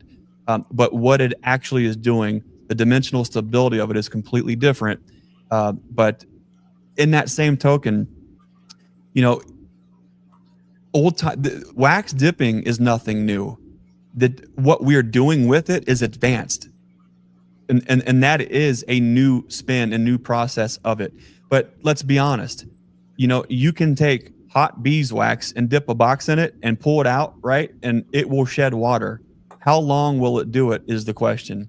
And that's what we're trying to do, is we are trying to make sure that when we are putting a product out there, it's going to last for the longest period of time that we can do with the current technology and science that there is. The type of tank, for instance, that we even use doesn't even exist. We had to fabricate it and design it. It's not available on the market. It doesn't exist. So to do all the things that we needed to do, we had to design it. We had to put it in place. It's just, so in short, there is a huge difference between the products on the market. And I can't thank everybody enough for all of their support. There are so many folks who are going to be a part of the Enduro Hive Skid Club. Mike Berry, another one. I really appreciate you guys. I don't want this to look, I don't want this to sound like this is a Snap-on versus Harbor Freight, or this box is the best box and everything else is trash. That's not what I'm saying. But there is a difference. We've put the time and research and development into it. We're proud of it. Folks love it. And we're honored to be a part of folks' beekeeping journey by making sure they're getting their money's worth out of their equipment. Wow. Awesome stuff. Good stuff. And so reach out to Greg if you're interested. Okay. New question, different That's topic. a great question. Brian, what do you think about that? So, and we've actually spoken about this a couple times. Wouldn't it be better to wait on the fondant, letting the bees work on the honey nectar for a while? So this will be the third year, maybe, I don't know, third or fourth year, where I've used fondant, the Hive Alive fondant, on my colonies. I found that Thanksgiving was always my mark. Over the last 2 years, I've found that Thanksgiving was the mark, at least for up here. And this is just, context is key. When I put that fondant on, those darn things, for the most part, on my stronger colonies, they will have that first pouch of fondant annihilated in like 4 or 5 weeks. Literally, then by it's almost the first of the year, I'm having to put a second one on. I almost compare it to, I'm like, hey, down in the hive bodies, you've got regular old dinner, and then I just gave them dessert. And I would rather have them eating that dessert, saving all those stores for later times. What if I can't get over there? What if they do devour their stores early in the year, and then we end up with some type of screwy bomb, cyclone, atmospheric, whatever. Exactly. See, bomb cyclone? Exactly. We already talked about this. Okay, I'll have to listen to the replay. Sorry. But, we could have some type of crazy weather system where then it would be late in the year, or at least late in the winter time, and their reserves that they have, their stores they have, are low. I don't want that situation. So that's why I throw that fondant on early. Let them devour it. I can control that. In February, March, I can't control the weight. If they absolutely devour the stores they have in there, I can't control that at that point. So that's why I do it. Bruce, great. what about you? I gotta get my pen out. I'm going to make a note here. See. A question about fondant. I have used fondant more as a Band-Aid in the past. I may be more proactive this year. Like I go through in the wintertime when it is a little bit colder than what it needs to be. And if they're light, and I don't really want to feed liquid feed or I don't have any on me, I'll just put a fondant on there. But I may try and go ahead and order some and get just on every colony here. I haven't done that historically, but I may do that this year. I don't know. I've got to get out and assess the weight of my colonies. They're pretty good. I think they have been, but with that drought that Eric was talking about, for those of you who don't know, Eric is Spirit of Toad. He's over there, not far from me here, but from the drought, that did definitely have an effect on us this year. And so, in the past few times I've been, they've been fairly heavy, have started feeding a little bit more, but I do need to check on that. But the fondant is, once again, it's different down here. It really doesn't get super cold. And so, we don't have to time it quite like you guys do, but I do use it as an emergency feed a lot, and it has saved me. I've used it the last couple of years, and it has literally saved, I think, quite a few of my colonies in the winter when they were getting in trouble. And during that springtime, when we have the January, kind of the bees build up because there's a little bit of a trickle flow coming in from the maple, and then we go into a dearth for a few weeks when the bees have built up. That's the perfect time here to put that fondant on there because it really gets them through that difficult time when they can starve if you don't have something on there. So I've been real pleased and happy with the Hive Alive fondant during that time frame. Yeah. I think it's a completely different opportunity. I'll ask you guys this question. This is going to sound ridiculous. Imagine that. All right. Let's say it's February and you have bees and you live on a farm and it's 52 degrees outside. What are the bees doing? Most of they're clustered, but some varieties of bees will be out moving a little bit. Like your Caucasians probably get out and move a little bit. Okay, let's say it's 58 degrees in January. They're flying on any farm. They're flying. And where will you typically find them? They're getting at whatever they can get at. Yeah, quail feed, chicken feed, hog feed, any grain, anything, right? Any form of protein they're in. So when the bees have the opportunity to feed on anything that's outside of what they have in the hive, they do. They are opportunists, right? They are incredibly in tune with going and collecting and working and bringing in whenever they possibly can. What I've noticed with the fondant is when we put the fondant on in Thanksgiving, nearly 9 times out of 10, those colonies coming out of the winter as they build up for the spring, they have just enough honey left in the supers that when the maple pollen hits, they have both. Now they've got maple pollen and they have stored honey to build from, and they explode. But it's only because they had the fondant on as that other opportunity to feed on during all those warmer times. For whatever reason, I like your analogy of dinner versus dessert, but I also think it's another way to look at it is they're opportunists. And so if there is an opportunity to gather, to bring, to scavenge something else and eat it and hold and save the honey as a reserve, somehow, some way, I don't want to say they're smart enough, but they're in tune enough to know, hang on to the honey long term. Let's go find something out in the interim. Brian, you would appreciate this. Brian, you would, or Bruce and Brian, you would both appreciate this, right? But you have a whole garden full of tomatoes or peas or potatoes or anything else, right? And you've grown it, right? Now you're at the end of the harvest, late summer, early fall, and you're busy pressure canning all those things, or water bath canning if they're not a root crop, right? And now you're filling your larder or your storehouse or your whatever you want to call it, your cellar, full of all these beautiful jars of food that you just stored. Now, when it's time for dinner, do you quickly go down and just crack open all those lids of the things that you just used up? Or do you tend to hold on to those and squirrel those away until you actually need them? Mm-hmm. That's what we do. Like I would probably get in trouble. Like if I it's deer season and everyone's excited about deer. If we ground up a deer and then pressure canned it and we put it down on the shelves, I could not be caught dead opening a fresh jar on the spot. I mean, it's almost sacrilegious because what you're doing is you're laying something up for the future, right? Yeah. I think bees in some way, they're doing the same thing. If they don't have anything else, they're getting to the honey. For whatever reason, they will go to that fondant and go to town. They will mow down on the fondant, leaving the honey in surplus. And when they do that, they look so much better coming out of the spring. Yeah.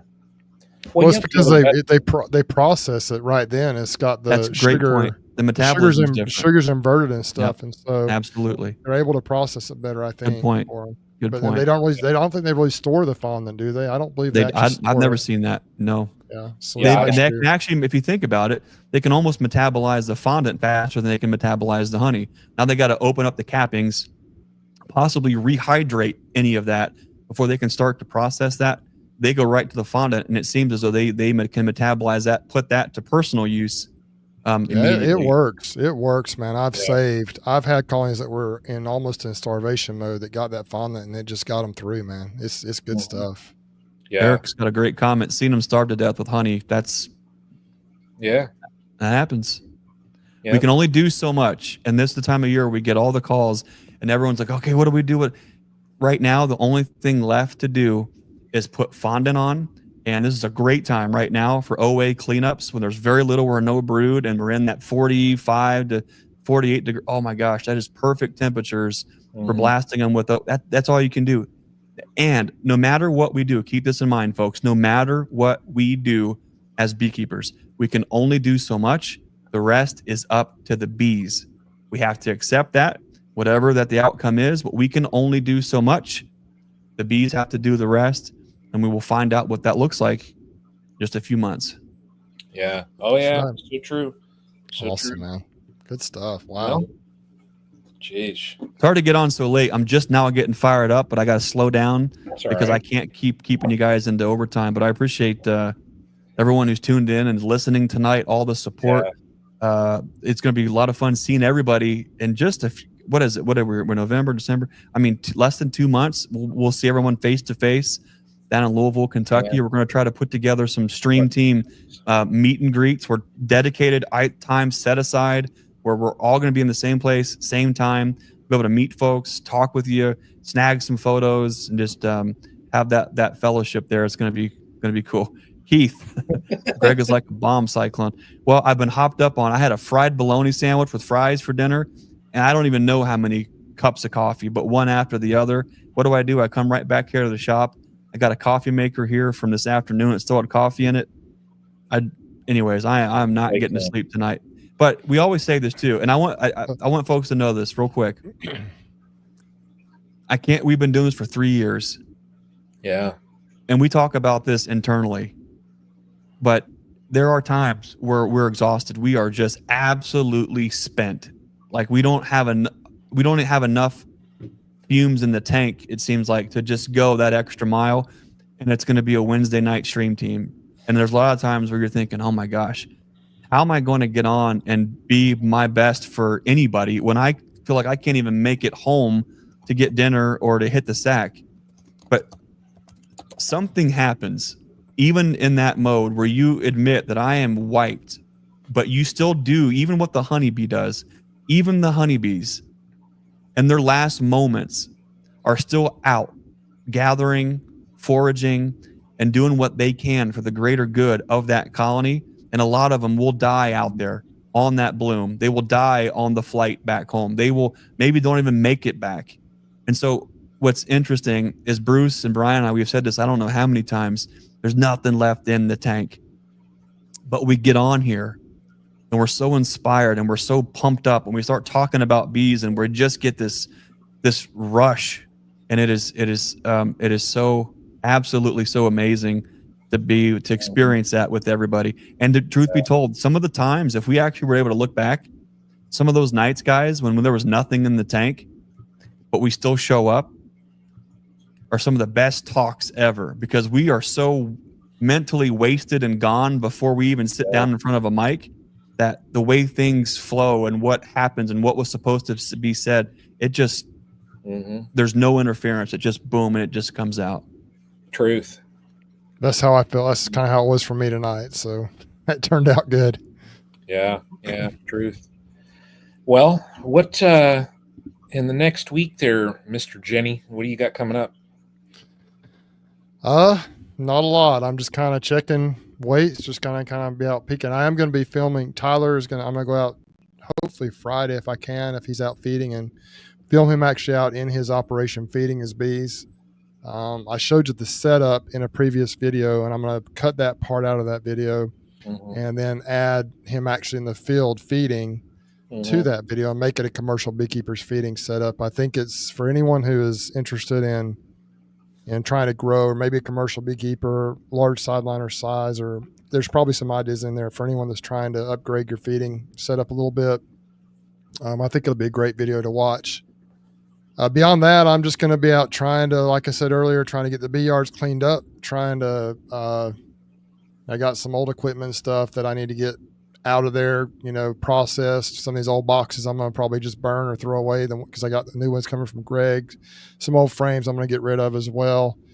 And just kind of clean up my bee yards. I've just got boxes sitting around where I was out there and didn't have a chance to throw them on the truck and store them. So also going to be just cleaning down some weeds and some things as the plants are starting to die back for winter. It's a good time to get in there and kind of clean out the bee yards really good. And just checking weights, just kind of monitoring the bees, and just we're kind of in that holding pattern. Won't really go into a lot of colonies real deep. I may check mites here or there a little bit, but it's just kind of not really necessary right now. I don't want to disturb them too much.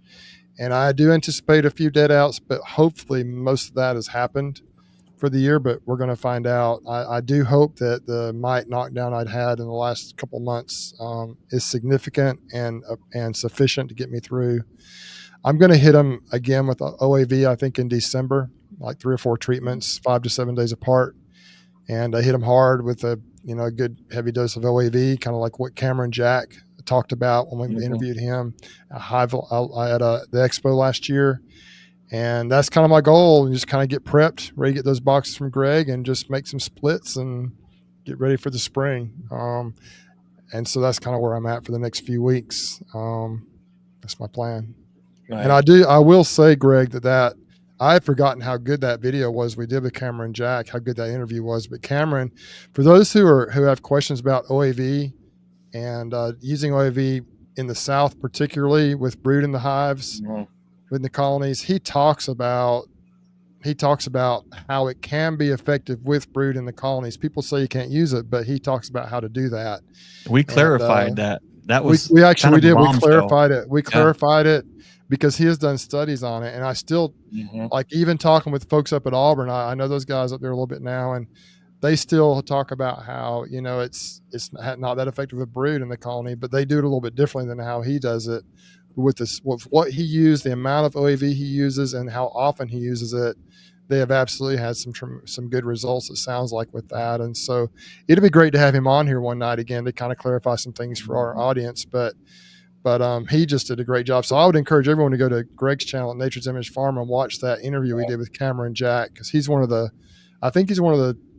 he's done as much research on OAV, I think, in the South, the leading expert. Probably in the South, OAV in the South of anybody, I would say, down at the University of Florida down there. So, but that's what I'm doing. Like I told y'all earlier, my video frequency has decreased. Part of it's been because I've been really just kind of battling this exhaustion I've been dealing with.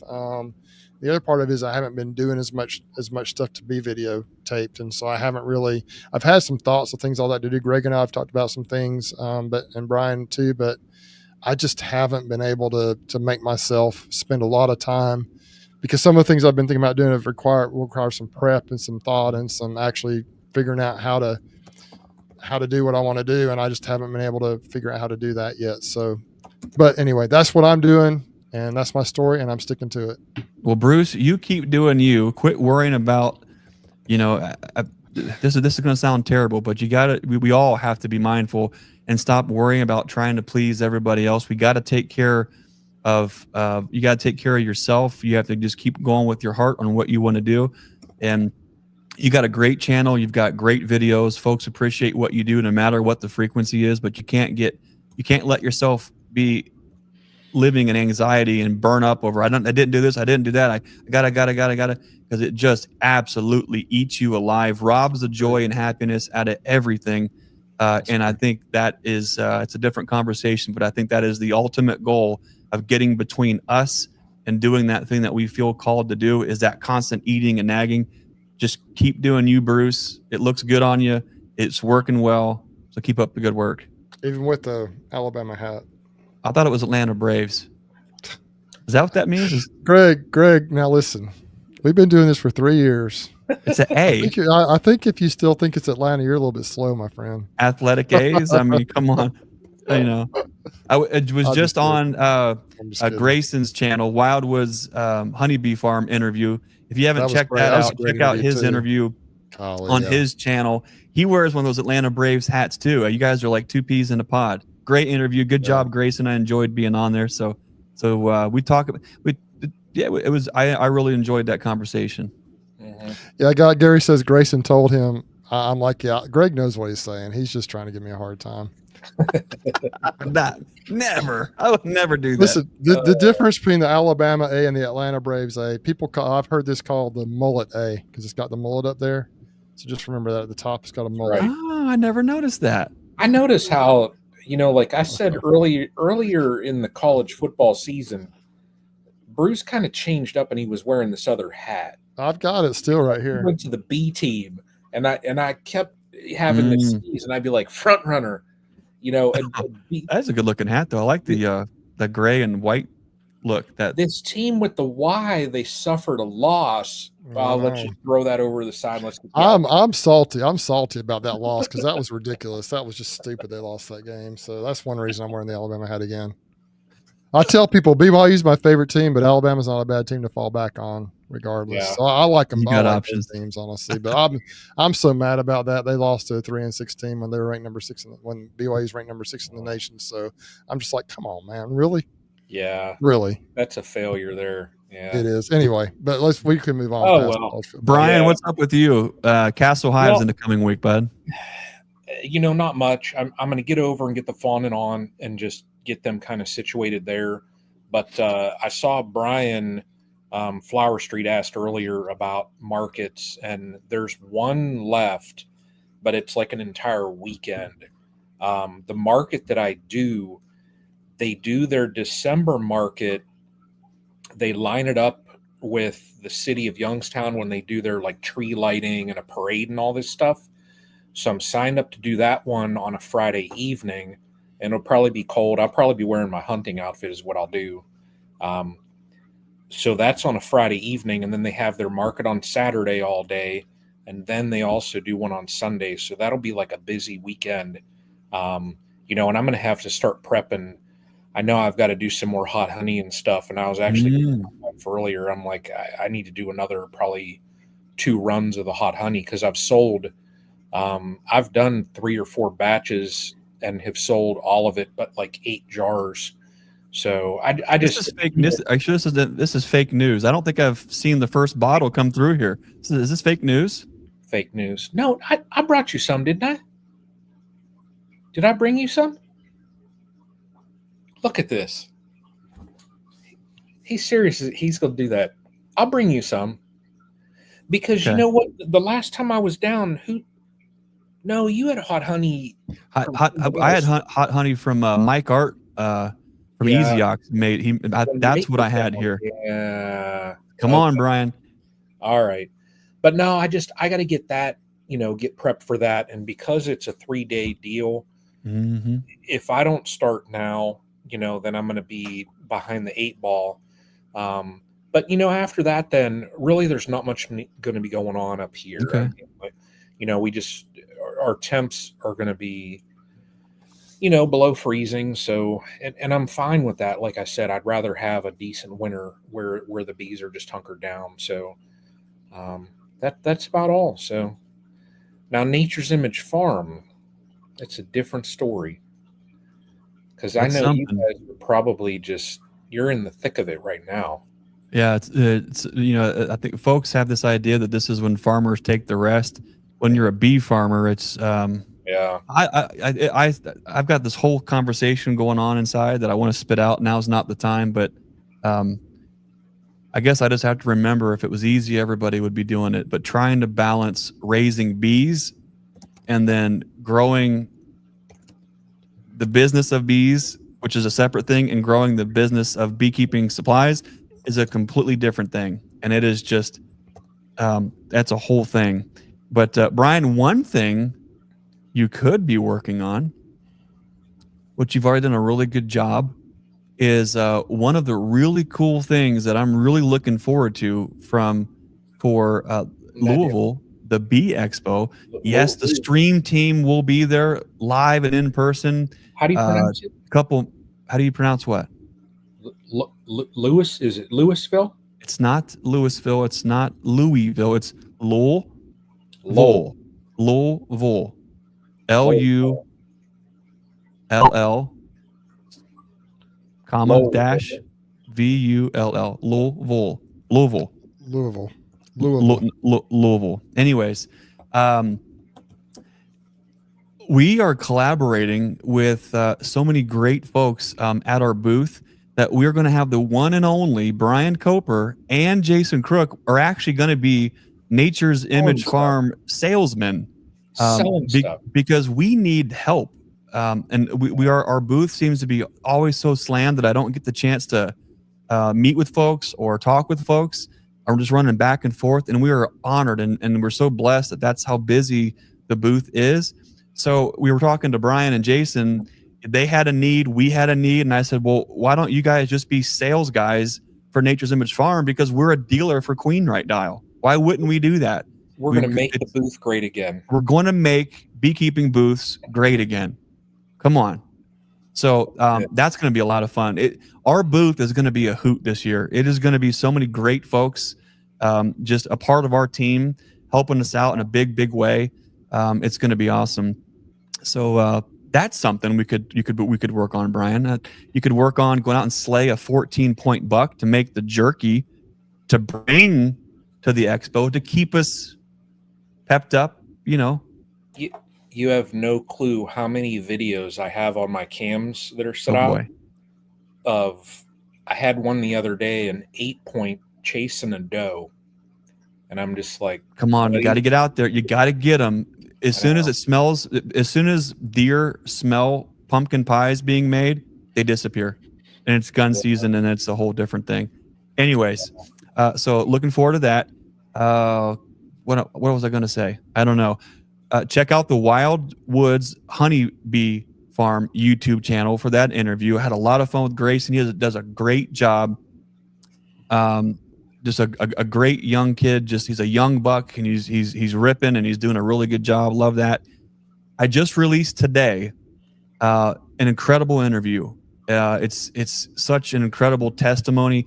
I've learned that there are certain words you cannot use in titles of YouTube videos.